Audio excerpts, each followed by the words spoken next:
Okay? So, is wind energy compact? Well, no. As mentioned before, to even approximate the nameplate power of a conventional facility like nuclear, it takes something like 1,000 times the amount of area. An analysis by a Canadian expert concluded that it's more like 2,000 times the area for the equivalent capacity value.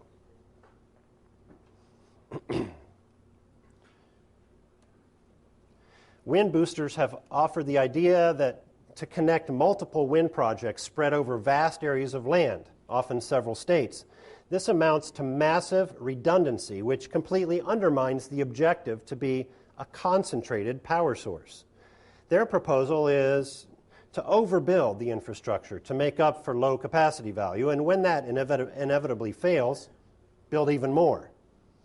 Well, first of all, it's a little disingenuous because all of these interconnected wind energy facilities cannot bid into the grid under one bid at one single price and actually replace a slice of base load on their own. They're each interconnected in a different location, wherever they are, to a grid that has different transmission constraints between areas, like bottlenecks. So it's not right to say that if you connect a lot of wind energy facilities together, it's a stable power source, because certainly in a regionally constrained market, that's not the case. It can't be.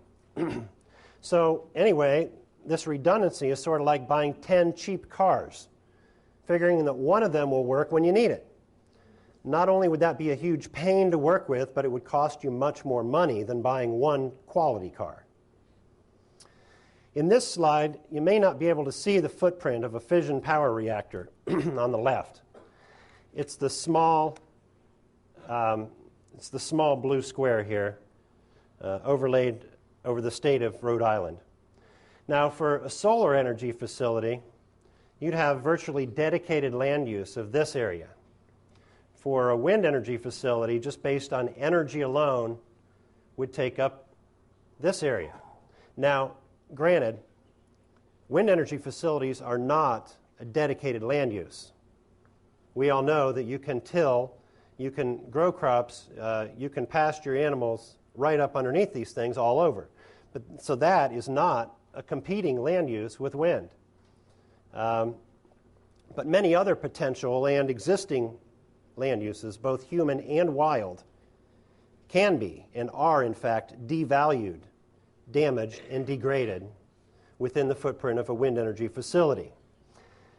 I did a paper a couple of years ago detailing project footprint, carbon avoidance, and cost between wind and nuclear, and I'd be happy to send that out to you upon request. Just email me at tfstacy@gmail.com. That's tfstacy@gmail.com. The American Nuclear Society had published some facts that I used as a starting point for land use in that paper. And since nuclear energy production is almost carbon-free and is in use today, I thought it might be a relevant technology for comparison. The American Nuclear Society data was a little bit dated. They were using 1 megawatt wind turbines, saying that it required a land area of 40 to 70 square miles for a facility that could equal the energy of a nuclear plant that took 1/3 of a square mile. Okay, so with that study, it looked like 120 to 210 times more land intensive than nuclear. Now that's under a best case scenario with no roads, no valleys, no houses, no radio or microwave right-of-ways, no homes or airfields to consider. So that's a best case scenario. Developers then, I found, have these specifications for how close together they can put wind turbines. And at this time, BP was saying 7 to 10 rotor diameters was appropriate in the axis of prevailing winds, like from west to east. So I modified the ANS slides to reflect that data. And I used 2 megawatt wind energy devices at a 25% capacity factor, and revised the sprawl to 222 to 450 times a nuclear plant. Now that's for raw energy and its best case scenario. Well then, come to find out, I was at a meeting up in Crawford County about 6 or 8 weeks ago where I ran into a wind developer. I showed this slide from the North Sea where condensation is occurring behind the wind turbines. I noticed that the wake effect behind these wind turbines is right in line. Very unfortunate for these guys back here trying to produce electricity. And I asked the guy, well, you know, is 10 diameters right? Is that good for you guys? He said, no, not really. You know, at least in these types of situations, we want 12 to 15 diameters between the rows on these. So I asked him also how much loss you get to the second row and how much you get eventually over a long number of rows in this situation. He said that the loss here was about, I think he said 12 to 14% loss at the second row in this facility, and that the loss was around 25%, I think it's 22 to 25%, by about the fifth row where it leveled out. So that's what happens when you site them closer together, at least according to the developer I talked to up in Crawford County.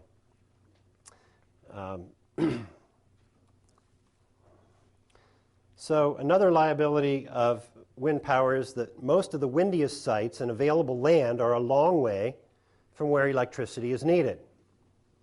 And this results in thousands of miles of huge and unsightly transmission towers at an enormous expense to ratepayers, most of it entirely unnecessary. Our current conventional electricity sources, they're sited as close as possible to where the largest amounts of electricity are used. So transmission lines out to rural areas are sized accordingly based on the needs in that area. But the cost of transmitting wind is several times that for conventional power, running from $2 million to $10 million per mile, figures from the East Coast. Even after long wind-specific transmission is built and paid for, power loss in transmission can be as much as 10% every 60 miles under heavy loading. The more heavily you load a transmission line, the more the electrons bump into each other, the more friction and heat is generated, and you lose electricity that way. So that's called resistance. So does wind power provide... I'm sorry, I skipped this slide here. Went along with what I just said. I'll move on. Does wind power provide economical electricity? Well, no. It is considerably more expensive than any of our prime conventional sources. Let's look at it from three perspectives. Let's start by considering what I'll call total costs. This would include construction, capital cost, plus the subsequent operation and maintenance cost, plus the cost of fuel to run the power plant, plus transmission costs. I'm referencing here a 2009 study by the government that was based on each source generating the same amount of electricity. As you can see, nuclear has the lowest total cost and wind the highest. Note that although the cost of securing depleted nuclear fuel was included, for nuclear, the cost of decommissioning wind power was not included. The wind power figures also do not include external costs like the mandatory backup of variable load facilities, the additional transmission lines, etc. The bottom line is that wind is much more expensive than it appears here. The second cost perspective is taxpayer subsidies. First, let's listen to the wind lobby argue why wind subsidies, why they're a good use of taxpayer money versus fossil fuel industry subsidies. Okay, I'm going to play a movie here. Adjust the volume a little bit. Hopefully this comes out right.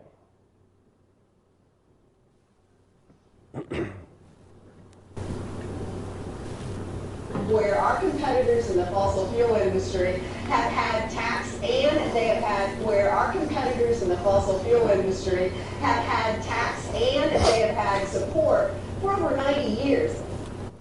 Okay, so the first, this is Denise, let me introduce this. This is Denise Bodie. She is the CEO of the American Wind Energy Association. She's being interviewed here by Stuart Varney on the Fox Business Channel. So Denise's first defense here is that she tries to direct the audience's perspective into the length of time subsidies have existed for fossil fuels. Okay, let's go on. Got another video clip here.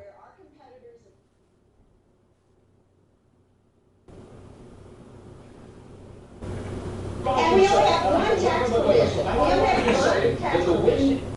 Okay, they only have one tax provision. So how does that fit? So she wants us to focus on the number of tax provisions. Again, that's the wrong metric for several reasons. Number one, tax provisions are just one of numerous instruments for subsidy. And secondly, the number of provisions is irrelevant. What is relevant? How about subsidy dollars per unit of energy produced? Okay, let's listen to one more of Denise's clips here.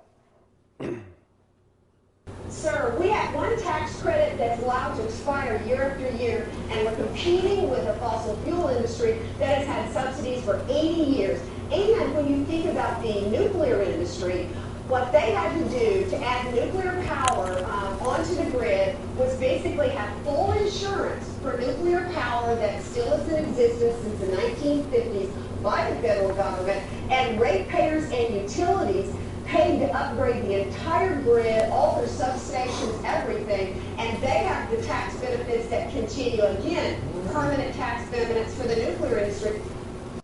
Okay, so the first thing she says is that the sunset or renewal date for subsidies for wind expires, and that there are permanent subsidies for other technologies. Now, that fact is important to investor confidence. She has a good point in a way there, but the federal grant, the investment tax credit that have been in use recently, the federal grant now is part of the Stimulus Act and has been extended. They're structured in such a way to protect the private investor from a government benefit expiring, the exposure of a disappearing subsidy. So the production tax credit, in a way, was not, because you could not actually qualify for a production tax credit until your facility was up and running, and if it expired before your facility got built, you're stuck with all of the capital cost of your own project. Okay? But is there a guarantee that setting up a manufacturing facility for any product or service will lead to long-term success and a guaranteed stream of income? Of course not. So we'd better run to Uncle Sam for protection. After all, he obviously isn't as picky as a bank would be. Now again, she wants to justify much greater per unit subsidy for wind by citing the number of years subsidies have been granted to fossil and nuclear energy technologies. It is simply a weak argument, and we can be sure that if she had a stronger one, we'd have heard it. Next, she tries to cloud the issue by bringing up insurance costs, another avenue for subsidy that's not a tax benefit. Instead of just totaling the value of all the subsidies received by nuclear, again, per unit of energy produced. Can you guess why? Finally, she moves to transmission cost for nuclear versus wind. But since nuclear facilities can be and are located very close to load centers, transmission costs are far less than for large footprint, remotely sited wind projects. And wind's sporadic output cannot utilize the carrying capacity of the transmission lines nearly as effectively as steady baseload nuclear can. And remember, wind alone is not a substitute for nuclear or any fossil fuel. Nuclear is not intermittent. It's available at all times except for scheduled downtime, and would be penalized heavily for delivering energy the way wind does. Despite costs, a unit of nuclear energy is much more valuable because it can be depended on. And that should weigh heavily into subsidy allocations between energy sources. So Ms. Bodie would have delivered blockbuster arguments if she had them, wouldn't she? But she didn't. And she didn't mention this. When it comes to generation subsidies, this chart is worth 1,000 words. Can everybody read it? You've got coal, 44 cents a megawatt hour, nuclear, $1.59 a megawatt hour, natural gas, 25 cents a megawatt hour, hydro, 67 cents a megawatt hour, and wind and solar at $23.37 a megawatt hour from the federal government. That refers to the production tax credit that lasts for the first 10 years of a wind energy product's life cycle.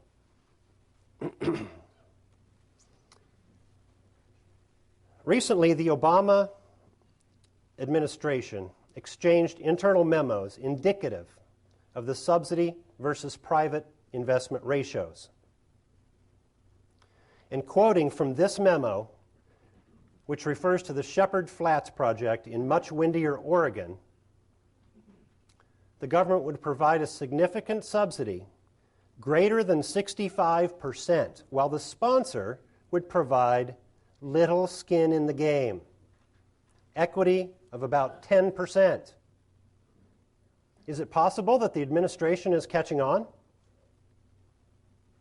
Now, I can think of many businesses I would personally be willing to go into if the government were going to provide 65% of the 75% equity required.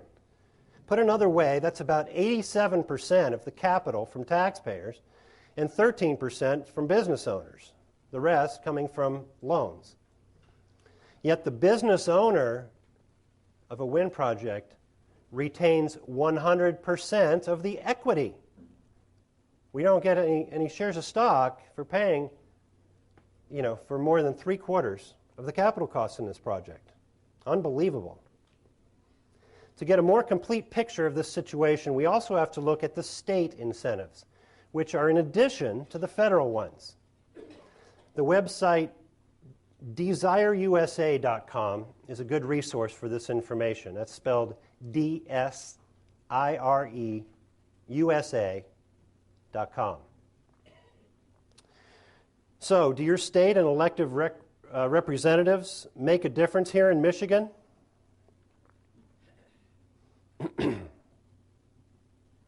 This document will tell you at least some of the ways they do. Now, I know in Ohio, where I live, the penalty for not meeting renewables mandates is $45 per megawatt hour. That's 4.5 cents a kilowatt hour, folks.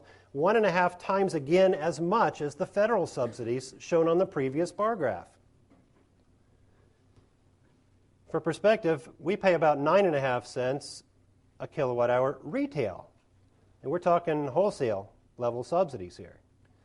Now, as if this already fanatical giveaway wasn't enough, recently there were some 200 bills in Congress pending before the U.S. Congress that include additional incentives for some type of alternative energy, mostly wind power. The bottom line of this unparalleled generosity is that investors make huge profits from wind power while taking a disproportionately small percentage of the risks. Oil and gas and other energy industry giants like Florida Power and Light, now Exelon, as well as financial giants like Goldman Sachs, have become big wind power investors because of the profit potential and tax shelters. Think about this fact. The company that pioneered using wind power to avoid taxes was Enron. Now, all of this is from a taxpayer's perspective. How about now looking at how wind power affects electricity utility ratepayers? Here's a graph looking at some representative countries. There are two variables here. The cost per kilowatt hour in U.S. cents are the dark bars, which is compared to the percentage of wind power produced in the red area part. You don't have to study these too much to realize that the higher the amount of wind power, the higher the cost of electricity to the consumer. Or is that the cart before the horse? Where the rate's already high and then wind power was more affordable. Well, either way, you can see the result. I also want you to see that ratepayer costs of electricity for these same countries compared to their use of what I'm going to call good renewables, the primary ones being hydro, geothermal, and nuclear. Not surprisingly,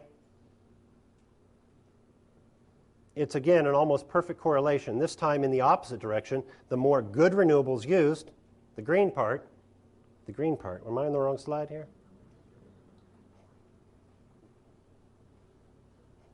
Oh, I'm sorry, here we go.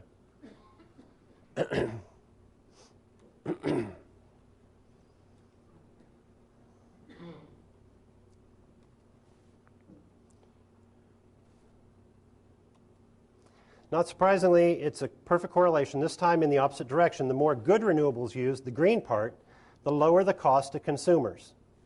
This is not the direction we are currently going. So what's the impact of higher electricity rates? Is it just a financial nuisance? Well, no, not really. This slide shows that there is a strong correlation to quality of life, or gross national product, and the cost of electricity. By making energy more expensive, we're going backwards.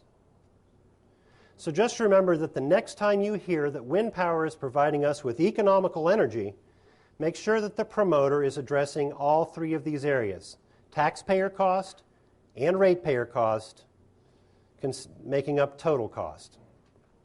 Of course, if they had included all of them, then they wouldn't be making such claims in the first place. Finally, criterion number 7, the new one. Does wind power make a consequential reduction of carbon dioxide? Despite some 130,000 industrial wind machines encumbering the planet so far, no fossil fuel plants have closed, and many new ones have been built, and many more are in the offing. Despite this large number, no independent scientific study has ever proven that wind power saves a meaningful amount of carbon dioxide. In fact, the most independent scientific study done by the National Academy of Sciences says the opposite. Their 2007 report concludes that assuming the most optimistic conditions, the U.S. carbon dioxide savings by 2020 will amount to only 1.8%. An earlier Energy Information Administration study for Congress concluded the amount was about 1.3%. A later EIA study said the best case savings by 2030 would be 2.7%. These are trivial quantities. Now, I have just a few slides here to try to help you see carbon dioxide, a very important matter, in proper perspective. Let's start by looking at which countries are doing well with carbon dioxide and which are not. A good way to do this assessment is to consider the carbon dioxide produced per kilowatt hour of electricity generated. Oop, going the wrong way again. The country with the lowest carbon dioxide per kilowatt hour is France, the country with the most nuclear power. Now, this might not surprise you, but this sure should. Denmark, who we are told is a model to emulate, is actually the worst modern country regarding carbon dioxide per kilowatt hour. This German university study found that wind costs 13 times what nuclear does per unit of carbon dioxide emissions avoided. I have eliminated most of the carbon dioxide related materials here to make the presentation shorter, believe it or not. But this slide is just one of many perspectives about carbon dioxide that is worth considering.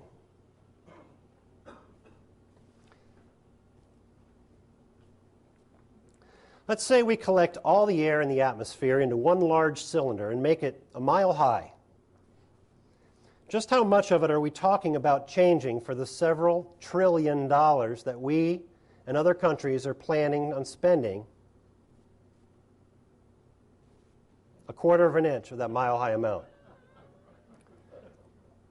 Now, John Draws has a lot more thoughtful material about carbon dioxide on the website energypresentation.info. Okay? So that's a good place to go study. I've used about half of his slides in this presentation, consisting about 3/4 of the total slides. About a quarter of them are mine. Now, many studies have asserted that gas, wind, and nuclear are the three most viable alternatives to coal-fired electricity. But such statements are misleading because there is no such thing as wind electricity by itself. There is only wind combined with some complementary source, which for all practical purposes has to be coal, gas, or storage, not nuclear or hydro. Why is that? For nuclear, the plants today aren't designed for high ramping up and down. The Navy uses nuclear in our fleet of vessels, and those plants are designed to ramp up and down. But our nuclear fleet that's deployed for baseload is designed for steady operation, low maintenance, high output, and greatest fuel efficiency. When it comes to hydro, we simply don't have enough hydro potential. High rainfall areas, topographical diversity, high places to pump water to, low places to bring it down to make electricity with, in the whole scheme of the country to make a consequential difference. So basically we're talking about either coal or gas as the companion to wind. Let's go ahead and exclude coal from that discussion, shall we? Knowing that it's a lot dirtier than natural gas. So why does wind require a complementary source? Because wind is both non-dispatchable and most available during the hours of the day when electricity demand is lowest. Thus, the only way to put wind to work is to combine it with a dispatchable source in order to create one full-time slice of supply. Okay. Furthermore, since according to Energy Information Administration data, wind's measured national annual capacity factor is about 30% of its nameplate. So in a tandem situation, wind can supply 30% of that mix, and your companion generation has to supply 70%. Okay? That's if you're going to use the wind when it's at its highest output, which of course the developers want to do. So you've got to have something else ready to get out of the way when wind goes to 100% of its capacity. You've got to have something else to come online when it drops from 100% to something low. Considering the importance of our major energy sources today, we should reframe the question that's behind the 31 statewide renewable energy standard mandates. The question should never have been how much renewable electricity could be generated. The question should have been how much fossil fuel could be saved. Now, the left side of this table shows the cost of building a single 1 gigawatt power plant, along with simple estimates for the levelized cost of capital and fuel, but not counting the costs of operations and maintenance, which are about 0.5 cents per kilowatt hour for gas, about 1.2 cents per kilowatt hour for nuclear, and higher but more uncertain for wind, according to industry sources. I have a report that claims once wind turbines are out of maintenance, they cost 2.7 cents per kilowatt hour for maintenance based on historical data. I've been told by wind developers that that's high by 30 to 40%. Okay. We consider a wide range for the price of natural gas because even though a large amount of new shale gas may be available, the additional supply required to meet renewable energy standard mandates could be as much as 60% of total demand for all purposes. Comparing costs between combined cycle gas, okay, which doesn't ramp as quickly as open cycle, kind of jet engine gas plants, to wind plus gas plus transmission, we see that including wind offers a less than 10% increase in benefit over gas alone. So here you've got reduction in carbon dioxide from combined cycle natural gas, 60% cleaner than coal. Here's the theoretical upper bound for wind, which is 30% wind, 70%, and we're using combined cycle natural gas here. If we used the open cycle combustion turbines, it wouldn't make any sense. Your emissions would actually be higher. than with this scenario. So here, you're gonna eliminate somewhere less than 70%. If there weren't any efficiency losses in the gas plants in this scenario, it would be at 70%. So for 10% increase in carbon dioxide emissions, you're going from $1 billion in capital cost to $4.4 to $5.4 billion in capital cost. Now, those differences are offset by differences in fuel and maintenance costs. Fuel costs for combined cycle, 3 to 9 cents. Here we've lowered it to 2.2 to 2.7 cents. I'm sorry, 2.2 to 2.7 cents because it's only providing 70% instead of 100% of the energy. Okay.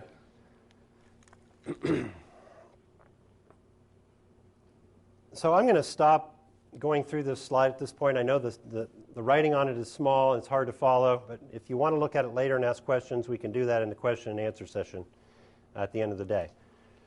Okay, so why have we lost our way? We've lost our way because politicians, environmentalists, and many scientists don't really understand this profoundly important equation. It says that 1 megawatt from one electrical source is not necessarily the same as 1 megawatt from another. And the best way to understand this, what may seem to be a contradiction, is to consider an analogy. Now this makes sense, right? Let's say a company wants to hire someone to get some work done. Is any one person equal to any other person to do that job? Well, of course not. They would differ in the amount of work they could perform, their reliability, their dependability, their skill, their cooperativeness, their cost, etc. And so it is with electricity sources. And that's the message of the 6 grid characteristics we went over this morning. There are big differences. That's an underlying flaw in government policies pushing wind power, as one of the assumptions is that all sources are basically equal in value, and that wind energy is a direct, standalone substitute for less expensive but less politically favored technologies. It just isn't true. Hopefully, you can now see why 1 megawatt of electricity from a nuclear or gas power plant is not the same as 1 megawatt of electricity from a wind project. So does 1 megawatt equal 1 megawatt? Not even close. Once you understand wind power's inherent electrical grid defects, it should hopefully also put some other issues into perspective. For instance, it is entirely legitimate to be concerned about bird and bat mortality, noise intrusions, flicker effect, ice throws, other health issues, visual pollution, property devaluation, decommissioning, etc. But what if they were fixed? Mitigated is actually the current politically correct word. It doesn't necessarily mean fixed at all, but to answer this important question, let's say that a conscientious town's ordinance is written to help with some of these issues and requires a 1-mile separation of wind turbines from all houses. Well, that's much more than developers want or could live with. So the question is, does this then make wind power an acceptable source for providing us commercial electricity? By now, I hope you know the answer. That this excellent regulation in no way addresses the fundamental electrical grid limitations of wind power that we just identified. So the answer is no. Industrial wind power will not be acceptable until all 7 criteria are met. Because that's not even close to happening, wind energy is not a legitimate part of any serious energy solution. That said, there is a major benefit to such a citizen-friendly ordinance, and that's to discourage these opportunists from coming to your community in the first place. So what would it take for wind to meet all 7 criteria? To sell their product, the wind industry has 2 basic responses. The first, shown here, is to pretend to have an answer for every issue. If you're thinking critically, I think you'll see that none of their answers are satisfactory.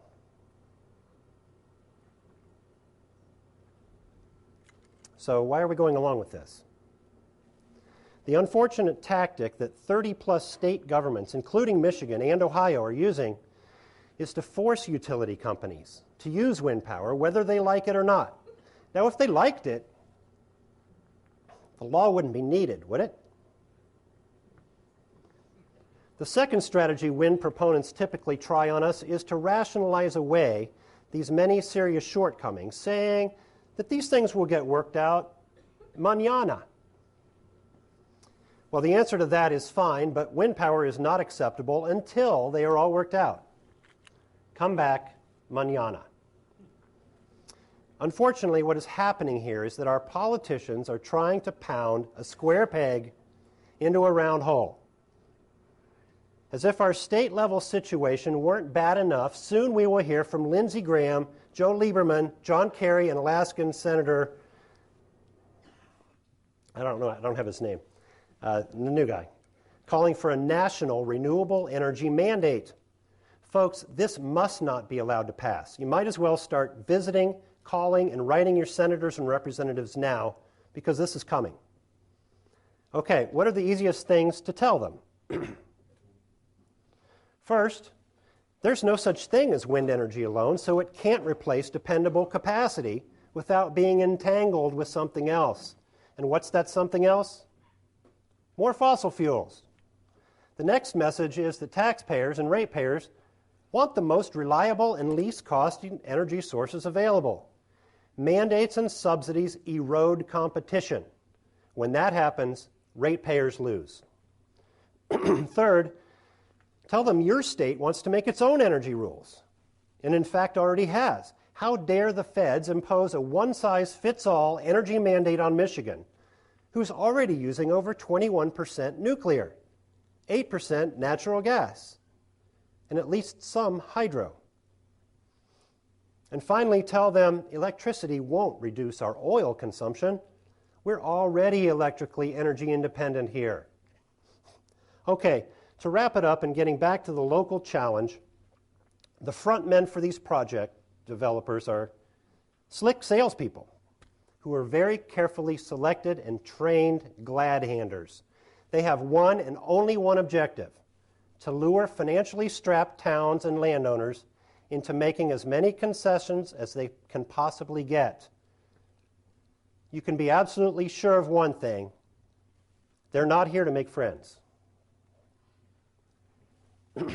We also need to clearly see that their apparent generosity is a complete sham, and they are simply trying to buy us by giving back a tiny portion of our own money. I'm going to show an advertisement that was frequently run on national TV.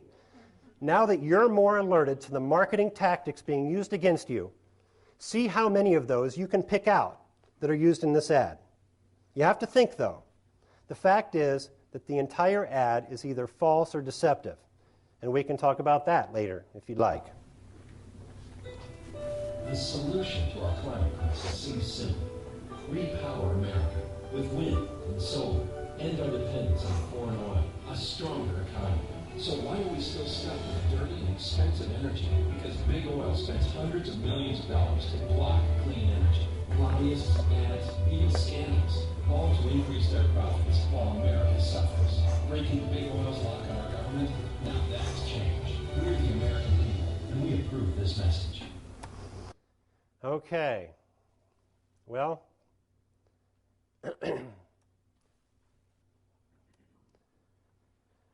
in summary, yes, we do indeed have some serious energy problems. And what that means is that continuing on the path of business as usual is absolutely not acceptable. But what should be done? Well, I can say with certainty that the wrong answer is to be distracted by the money. Oop, I've got to go on here. Don't take the bait.